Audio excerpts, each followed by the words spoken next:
You selfish bitch. After everything I've done for you, this is how you repay me? Chloe's scream ripped through the flimsy walls of our apartment, vibrating in my very bones. I, Eleanor, a woman of 28 years, stood frozen, clutching the worn grocery bag in my hand, the milk carton inside threatening to burst from the sheer force of her rage.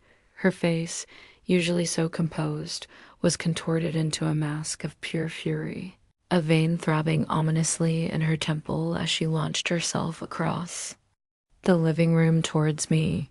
This wasn't just an argument. This was an ambush.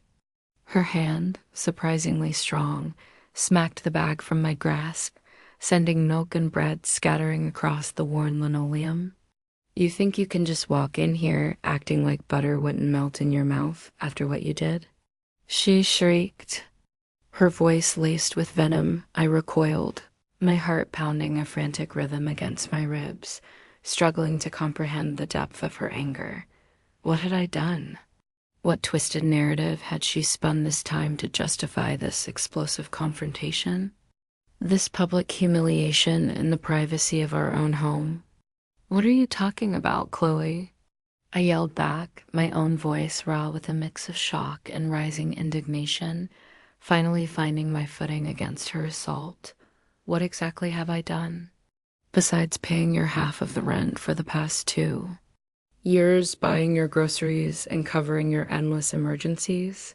The words tumbled out, fueled by years of simmering resentment, years of quiet sacrifices that now felt like a cruel joke.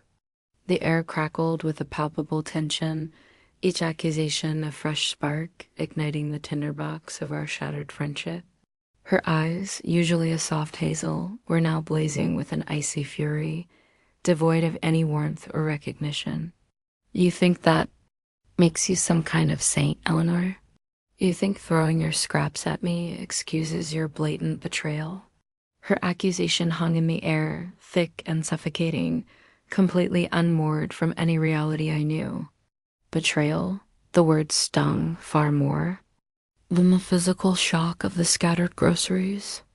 It was an outright inversion of our dynamic, a psychological blow designed to disorient and blame. Betrayal? You're living in a fantasy world, Chloe. My voice rose, mirroring her intensity, the quiet, agreeable Eleanor pushed to the breaking point. I've been nothing but loyal to you, supportive when no one else was, and this is how you repay me? By screaming in my face and destroying my groceries over some imagined slight? The unfairness of it all washed over me, a tidal wave of frustration and hurt. This wasn't about groceries. This was about something far deeper, something insidious festering beneath the surface of our long-standing friendship. Chloe let out a harsh, disbelieving laugh, devoid of any genuine amusement. Oh, you'll see what betrayal really is, Eleanor. You'll see when everyone knows the truth about you. You'll see when you finally get what you deserve. Her words were a chilling prophecy, a dramatic ultimatum delivered with the force of a physical threat. I stared at her, utterly speechless, a cold dread seeping into my bones as the true stakes of this confrontation became terrifyingly clear. This wasn't just a fight. This was the declaration of war, and I knew, with a terrifying certainty, that my life was about to unravel. Chloe's threat, hanging in the air like a poison cloud, made my stomach churn. You'll see what betrayal really is, Eleanor. You'll see when everyone knows the truth about you. Her words replayed in my mind, a terrifying loop, forcing me to confront the tangled mess of our friendship. It wasn't always like this toxic dance of accusations and resentment. There was a time long ago when Chloe felt like the sister I never had, a bright spark in my often too serious world. We met in university, 2 fresh-faced girls sharing a cramped dorm room, bonding over late-night study sessions and dreams of escaping our small hometowns. Chloe was always the more impulsive one, the one who lived for the moment. I was the planner, the saver, the one who worried about the future. I admired her carefree spirit, her ability to charm anyone. She, it seemed, admired my stability, my quiet determination. After graduation, I landed a decent entry-level job, slowly climbing the corporate ladder, saving every extra penny. Chloe, on the other hand, bounced from one short-lived job to another, always complaining about demanding bosses or unbearable colleagues. I remember the first time she asked for money, a small loan for a can't-miss opportunity. I gave it willingly, no questions asked. Friends help friends, right? Those small loans, meant to be temporary bridges, became a steady stream. Soon, it wasn't just a few quid here and there. It was her half of the rent, then the utilities, then the groceries.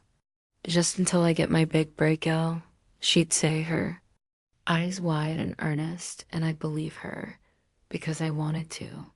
My parents, practical and grounded, would gently ask about Chloe's finances, their concern veiled in casual conversation. My friend Ben, never one to mince words, was blunter. "She's bleeding you dry, Eleanor. When are you going to open your eyes?" But I defended her fiercely, convinced that my loyalty would eventually pay off, that she would finally find her footing.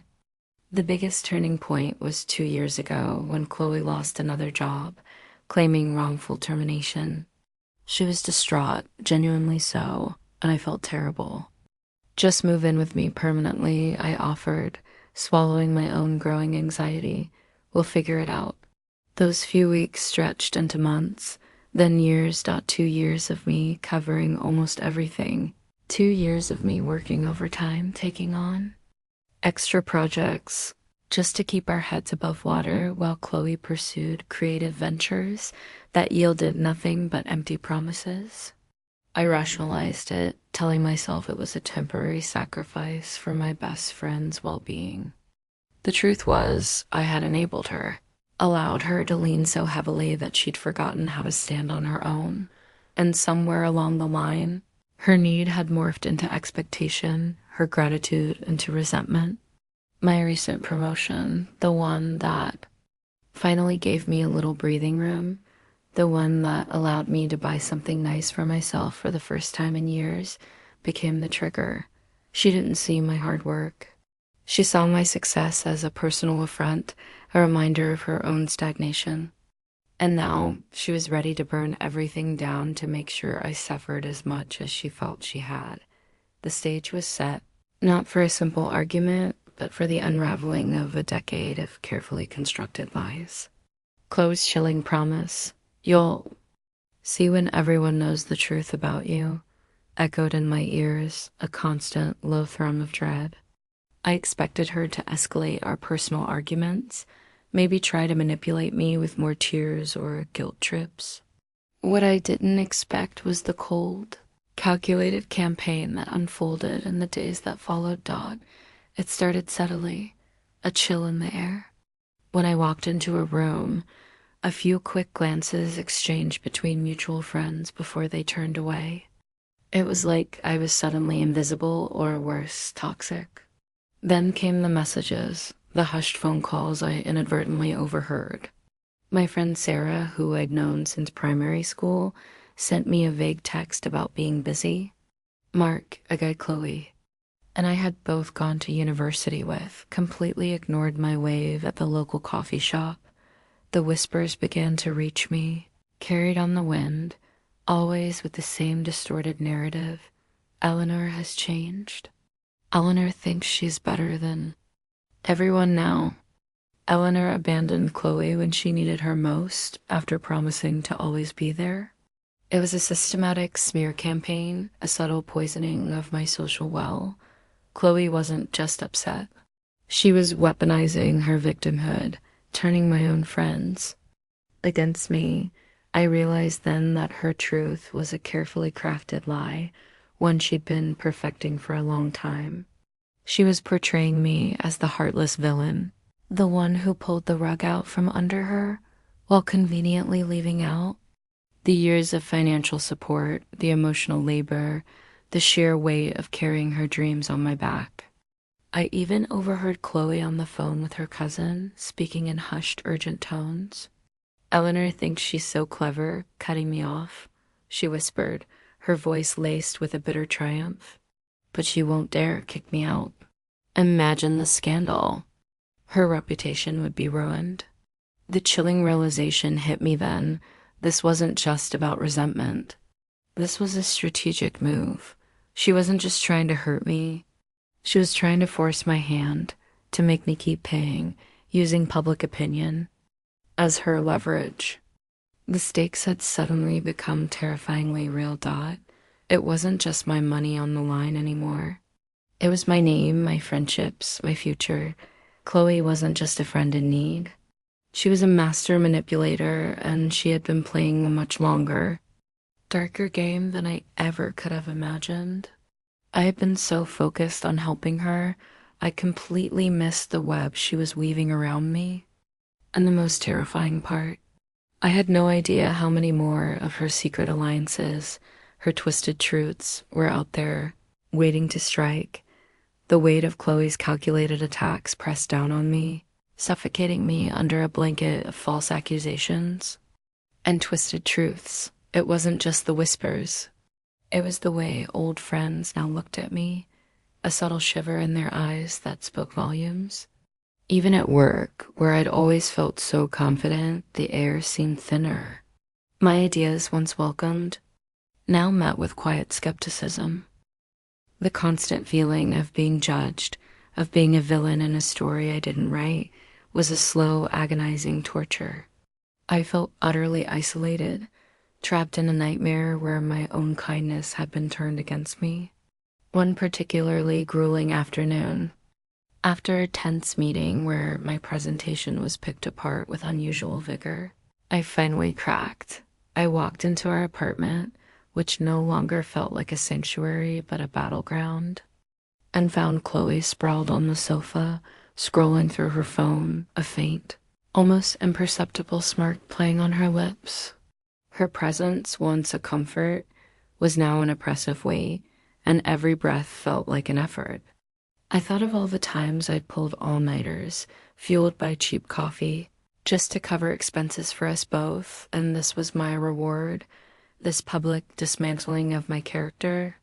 I stumbled into my room, slamming the door shut with a force that rattled the frame and just broke. Tears I'd been holding back for weeks streamed down my face, hot and furious. The anger, the frustration, the profound sense of betrayal, it all erupted in a guttural sob that tore through me. I remembered all the sacrifices, skipping vacations, wearing worn-out clothes, putting off my own dreams, all because I genuinely believed in being a good friend. The consequences of my past actions, my blind loyalty and endless enabling, were now staring me in the face, mocking me. This was my all is lost moment. The emotional breakdown was complete. I felt utterly defeated, stripped bare of my strength, my confidence, my belief in the genuine nature of our friendship. Chloe had won. She had successfully isolated me, turning my world into a desolate landscape of suspicion and loneliness. My mind raced, desperately searching for a way out, but there seemed to be none. How do you fight whispers? How do you prove a negative? How do you reclaim your narrative when the person closest to you has hijacked it so completely, twisting every good deed into a selfish act? As I lay there, curled in a ball of despair on my bedroom floor, a single defiant thought flickered. In the darkness, no, this wasn't over. This wasn't how my story ended. I had hit rock bottom, but sometimes the only way out is up. The tears finally subsided, replaced by a cold, hard resolve. Chloe might have pushed me to my absolute limits, but she hadn't broken me, not completely. The quiet strength I'd always possessed, the grit that had gotten me through countless challenges, began to stir within me. This wasn't just about survival anymore. It was about reclaiming my dignity, my truth, and I knew with a chilling certainty that the fight was far from over. I just needed to figure out how to start it. The all is lost moment, surprisingly, wasn't the end. It was the spark. Lying on my floor, defeated and utterly alone, a memory flickered to life. A small detail I dismissed, but that now pulsed with new, unsettling meaning. It was an offhand comment Chloe had made months ago about her brilliant idea for a new business, something that would make us both rich.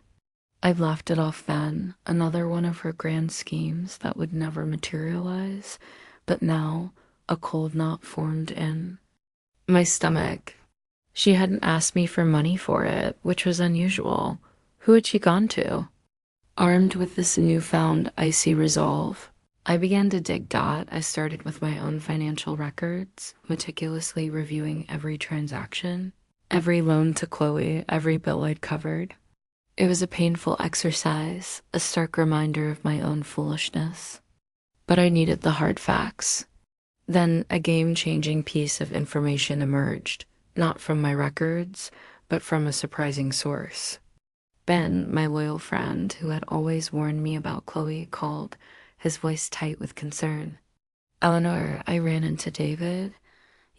Chloe's ex-boyfriend from a few years back. He looked rough," said Chloe completely ruined him financially. After their breakup, a cold certainty washed over me. David was a successful but notoriously trusting guy. Chloe had dated him briefly, and I'd always thought their split was amicable. But what if it wasn't? What if Chloe had a pattern? I messaged David, cautiously at first, pretending to be worried about Chloe. He was hesitant, clearly embarrassed. But after some careful probing, the dam broke. He revealed a shocking truth. Chloe had convinced him to invest a huge sum, a truly mind-boggling amount, into a fake tech startup that never even existed. She'd shown him official-looking documents, fabricated emails, and then, after he'd wired the money, she just vanished. She only resurfaced weeks later with some lame story about the venture collapsing. He had been too ashamed to go to the police, fearing the public humiliation. My mind reeled. This wasn't just about my rent or my reputation. This was about a pattern of calculated deception, a history of preying on others' trust. This wasn't just a betrayer. This was a con artist. The pieces of the puzzle began to click into place with terrifying precision. Chloe's casual mention of a new business, her sudden ability to afford certain luxuries despite claiming poverty, her intense focus on public perception, it all made horrifying sense. She wasn't just envious of me. She saw me as another mark, another source to exploit. My best friend wasn't a victim of circumstance.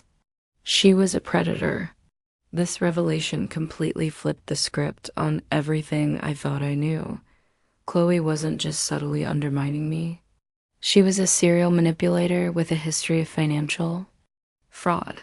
The kindness I'd extended had been perceived not as friendship, but as weakness to be exploited. This wasn't personal for her. It was a repeated procedure. I felt a surge of cold fury replacing the despair. She hadn't just taken my money. She had stolen my peace of mind, my trust, and tried to steal my reputation.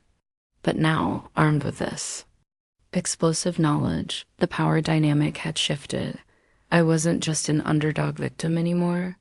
I was an underdog with a secret weapon. The dramatic tension was at its peak.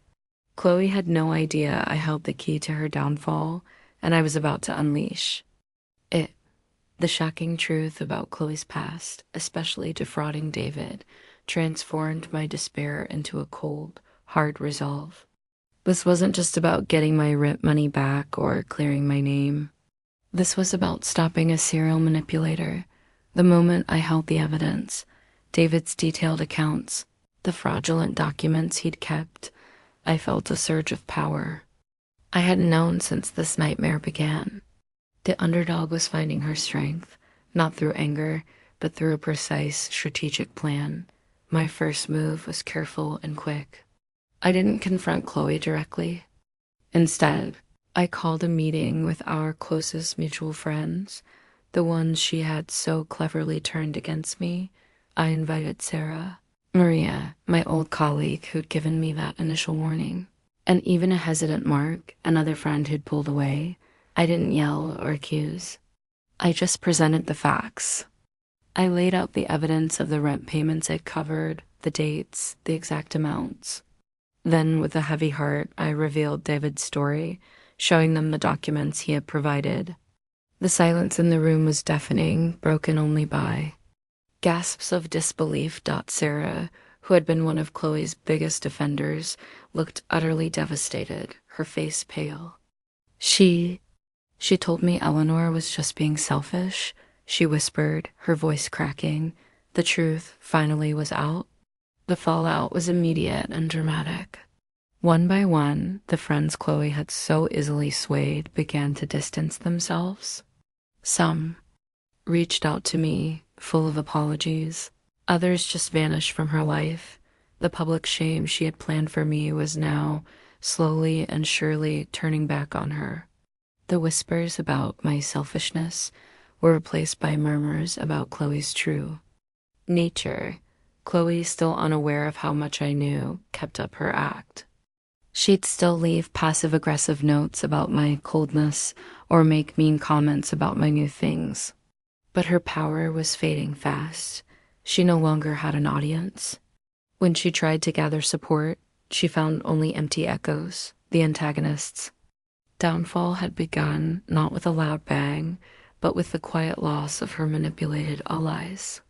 The most satisfying confrontation came when she tried to take her public campaign to the next level. She posted a vicious message on social media implying I had thrown her out unfairly and was enjoying her suffering. But this time, she didn't get sympathy. She got questions. Didn't you tell me Eleanor paid your rent for years? One friend commented, what happened with David's investment? Another bolder one asked. The comment section became a battlefield, and Chloe, used to controlling the story, was suddenly exposed. She quickly deleted the post, but the damage was done. Her lies were no longer working. I still hadn't played my final card, the legal problems of defrauding David, but the first steps of the reckoning were complete.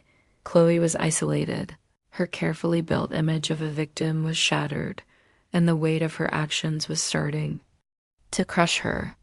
The climactic showdown was coming, and I knew exactly how I would deliver the final blow. She thought she had broken me, but she had only made me stronger, someone capable of holding her accountable. The air in our apartment, once thick with tension, now hummed with a quiet, terrifying anticipation. Chloe, stripped of her social circle, and facing an increasingly cold reception from anyone she tried to manipulate, was a cornered animal. Her usual bluster had given way to a desperate, whining tone, her pleas for me to reconsider growing more frantic by the day. My 2-month notice was almost up, and she had nowhere to go, no one left to turn to for an easy way out. She was finally facing the music, and it was a horrifying sight to behold. The final confrontation unfolded on a dreary Saturday morning, exactly 1 week before her official move-out date. She burst into my room, her eyes red-rimmed and swollen, her face blotchy and desperate. Eleanor, please, you can't do this to me. Where am I supposed to go? I have no money, no job. Her voice was a mixture of genuine panic and a last-ditch attempt at emotional blackmail. I looked at her. Truly looked at her, and saw not the best friend I had once known, but the cruel antagonist who had tried to destroy me. Chloe, I said, my voice steady, devoid of any warmth, this is on you. You built this. You chose to live off me for 2 years, and then you chose to try and ruin my life when I asked for some responsibility. Her jaw clenched, her desperation quickly morphing into anger. But I told you I'll pay you back, I promise. Promises are cheap, Chloe, I countered, standing up, my posture radiating a calm authority. Especially when you've already broken. So many. Do you remember David? The name hung in the air like a guillotine. The color drained from her face, her eyes widening in a mixture of fear and dawning horror. The complete role reversal was palpable. She, the aggressor, was now the one utterly exposed, utterly vulnerable. David, why are you bringing him up? She stammered, trying to regain her composure, but her voice betrayed her. Because, Chloe, I know what you did to him. I know about the fake company, the fraudulent investment. I have the documents. He has the bank records. And I am willing to go to the police with him if you don't accept responsibility for your actions here. The air crackled, all secrets revealed, all lies exposed. Her carefully constructed facade crumbled entirely. The fear in her eyes was raw, unadulterated terror. She opened her mouth to speak, but no words came out. The dramatic justice was swift and brutal. She wasn't just losing my apartment. She was facing a far more severe reckoning. Then the begging began, real begging. Not the manipulative kind, but the desperate, humiliating kind. Please, Eleanor, no, don't do that. I'll do anything. I'll pay you back every single penny. I swear, I'll get a job. I'll be your maid. Just don't go to the police. Her voice was thin, reedy, utterly broken. The queen of manipulation was reduced to a sniveling wreck, stripped of all her power. I watched her, a knot of satisfaction and sorrow twisting in my gut. This wasn't about vengeance, not anymore. It was about principle. You said I didn't deserve nice things, Chloe, but you know what? I deserve to live a life free from your manipulation and deceit, and David deserves justice. I pulled out a pre-written agreement I drafted with a lawyer. Here's what you're going to do. You're going to sign this, acknowledging the total amount you owe me for all the rent and expenses I've covered. And you're going to find a new place to live.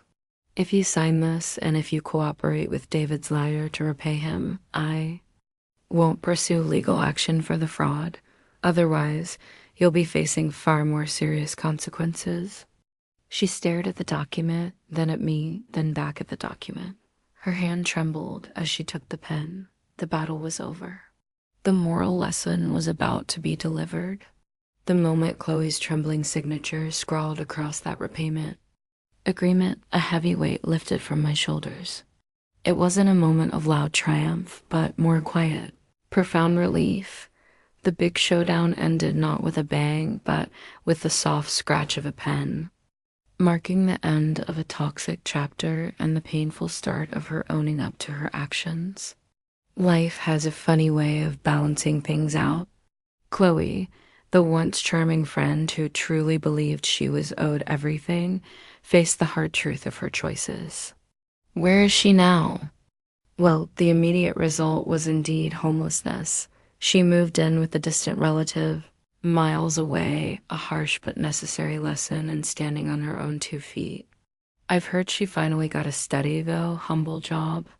The process of paying me back, and more importantly, paying David back, has been slow and hard for her.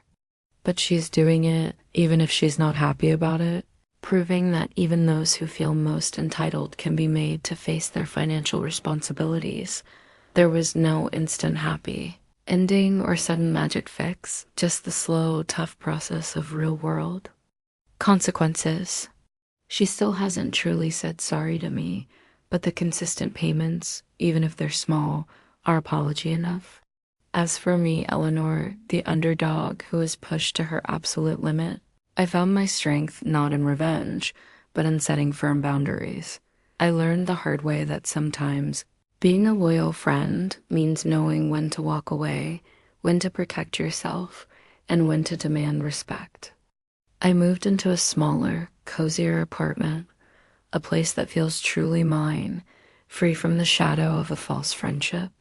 My bonds with true friends, like Ben, only grew stronger. The early whispers about my character eventually faded, replaced by a quiet respect from those who saw me stand firm. My career kept growing, untouched by Chloe's attempts to bring me down. The moral lesson here is clear and strong. You deserve good things, not because someone else says so, but because you earn them through hard work, honesty, and self-respect. And those who tell you otherwise, those who try to make you feel small or use your kindness, do not deserve your generosity. Chloe thought I didn't deserve success, but that was just her own deep feelings of not being good enough and her sense of entitlement talking. She wanted to keep me down, to make her own selfish actions seem okay. But real worth isn't about what you're given. It's about what you build, what you get through, and how you stand up for yourself. This whole experience taught me the big difference between real support and just enabling someone. It taught me how important it is to set clear limits, even with people you care about.